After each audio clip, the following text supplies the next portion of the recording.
This conference will now be recorded. Hello everyone. Today's topic is the graph of sine theta and cosine theta. The learning objectives are to learn the shape of sine and cosine graph, to understand the amplitude and period of a graph, and to understand how changing the equation of the graph affects the amplitude and period. Before my explanation, I would like to show a video related to real-life applications of the sine curve. I hope this video will help you to understand what is the amplitude and the period.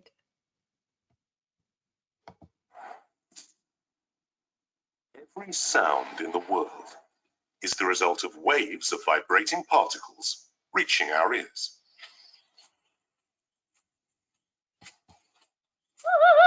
These sounds can also be shown as waves on an oscilloscope, and they have some radically different forms. But did you know you're hearing a mathematical equation? The sine function can be used to calculate the missing values of right-angled triangles.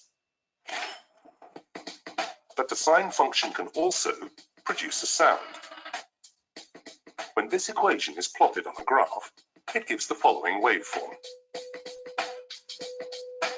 The wave gives a uniform sound, known as a tone. Adjusting the variables in the equation alters the sound of this tone. The first variable, A, stands for the amplitude, how big the wave is vertically. Doubling A doubles the height of the wave, creating a sound which is twice as loud. Decreasing the amplitude makes the wave quieter.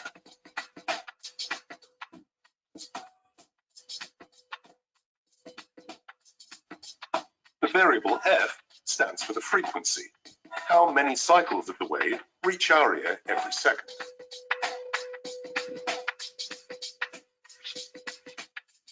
Doubling the frequency increases the pitch of the sound.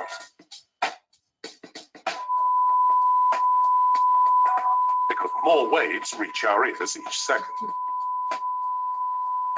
Whereas halving the frequency lowers the pitch.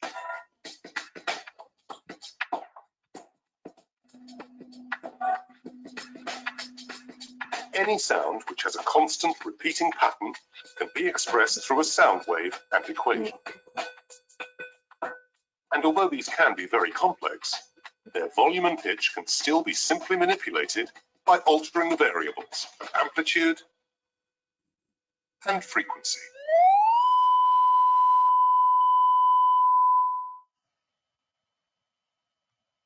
Yes, let's look at the graph of sine function and write down at least 5 things you notice about the graph. What are they? First of all, the graph looks like a wave. The graph has its minimum and maximum. The maximum is at 1 and the minimum is at -1. It crossed the x-axis at 0, at 180 degree and 360 degree. It crossed the y-axis at 0. The curve passed through origin. It looks like it continues at both ends. The axes are not labeled. Let's label them.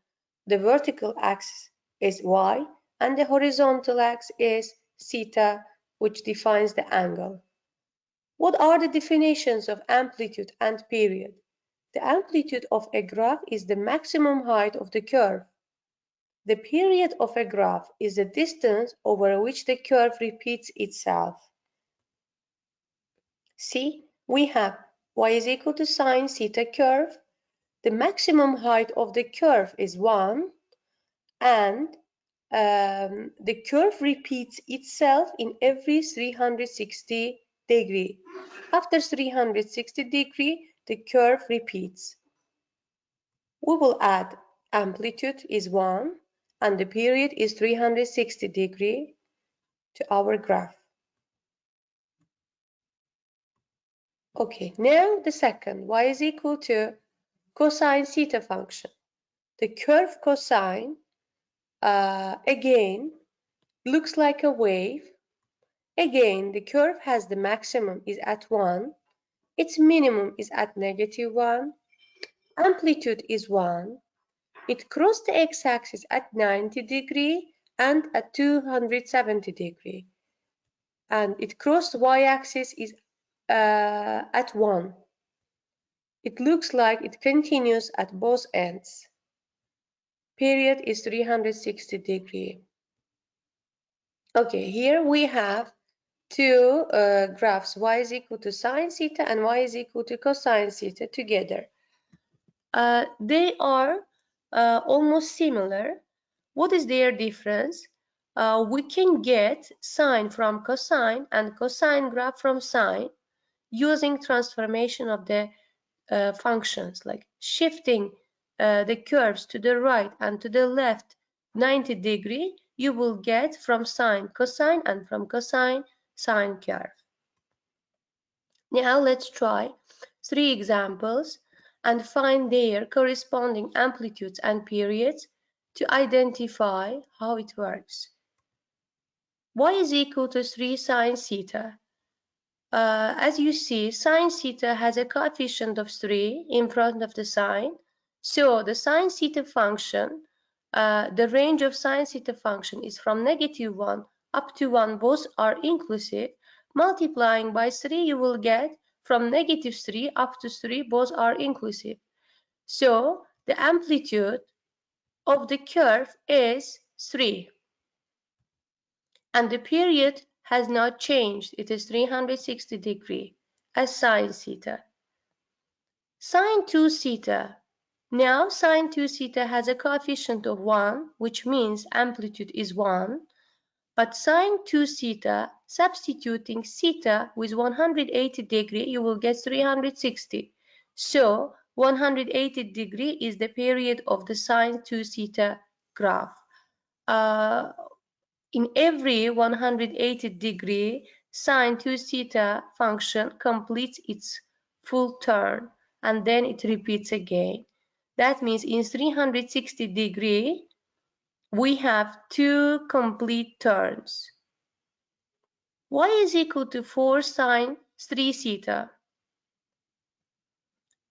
We have sine 3 theta coefficient, which is 4. That means the amplitude of the function is 4. Why? Because the range of the function is changed from -4 up to 4, both are inclusive. So the amplitude is 4. And the period is 3 multiplied by 120 degree, you will get 360. So 120 degree is a period of this graph. In 360 degree, we will complete 3 turns. In general, for all graphs of type y is equal to a sine b theta and y is equal to a cosine b theta, we have amplitude, which is equal to a, and a period, which is equal to 360 divided by b. This is, as a rule, we have to remember. We had learning objectives. We did to learn the shape of sine and the cosine graph, to understand the amplitude and period of a graph, and to understand how changing the equation of the graph affects the amplitude and period. I think we can practice now to understand the third learning objectives. I will give you some examples. The rest of them you can do by your own. For example, question number 1a. As you see, one complete turn is 360 degree, and this is what the graph of cosine function, and the amplitude is 2.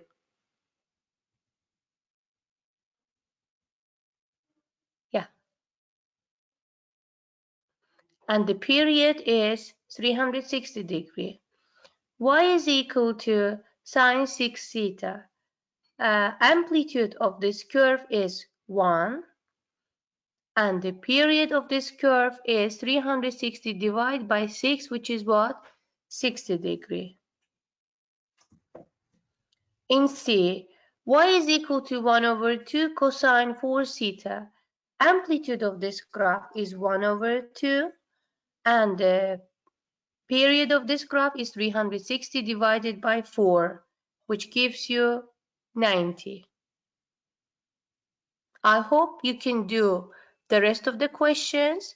Could you please stop the video, practice by your own, and then I will show you the answers. Now we have an answers. Could you please check your answers?